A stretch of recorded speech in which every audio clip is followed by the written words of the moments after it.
ректората на Софийския университет Свети Климент Охридски, 25 октомври 2013 година.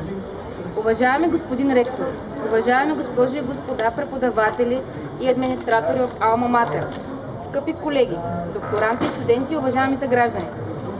Осъзнавайки историческата си отговорност пред българското общество, страхувайки се единствено от страха, желайки възстановяването на демокрацията и върховенството на закона в републиката, предвиждайки неминуемите отрицателни ефекти от продължаването на мандата на 42-то Народно събрание, разгневени срещу системното накърняване на конституционния ред в страната, убедени, че принципността и прозрачността на управленския процес е условие, без което може да съществува истински ред, заставайки непоколебимо на страната на равенството пред законите срещу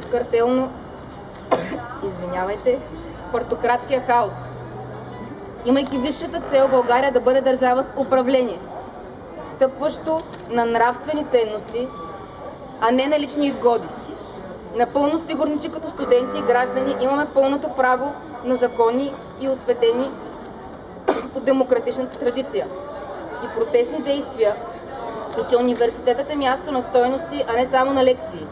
Приемайки с радост заявената подкрепа на водещи университетски преподаватели и на възмутените граждани, протестиращи вече над 4 месеца срещу управлението, изпаднал в морален колапс, и вярвайки в справедливата воля за промяна на българското гражданско общество, ние, студентите на Софийския университет, въвеждаме режим на безсрочна и ефективна окупация. Браво!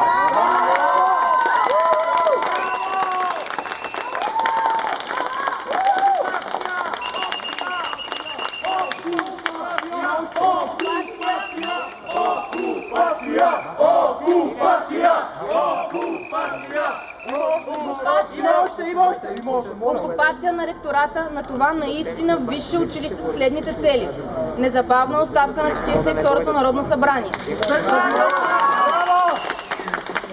възможно най-бързо насрочване на нови парламентарни избори,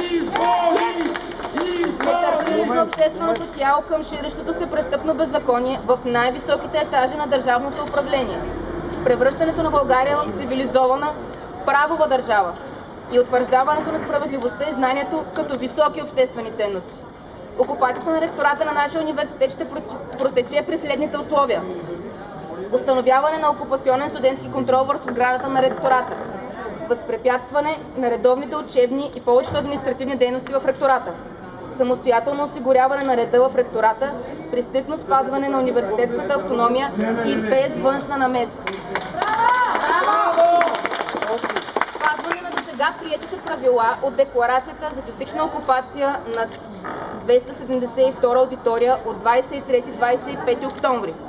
Опазване на имуществото на университета и уважение към ректората и университетското ръководство. Установяване на наш строг пропускателен режим на входовете и изходите на ректората и допускане при възможност на силно ограничен брой администратори по препоръка на университетското ръководство за онзи минимален брой дейности, без който университетът би претърпял значителни загуби от финансов и/или научен характер. Това е нашия окончателен вот на недоверие към загубилите всякаква легитимност практики в управлението на България. Ние, студентите, 272 аудитория, ректорат, Софийски университет, София, 25 октомври 2000.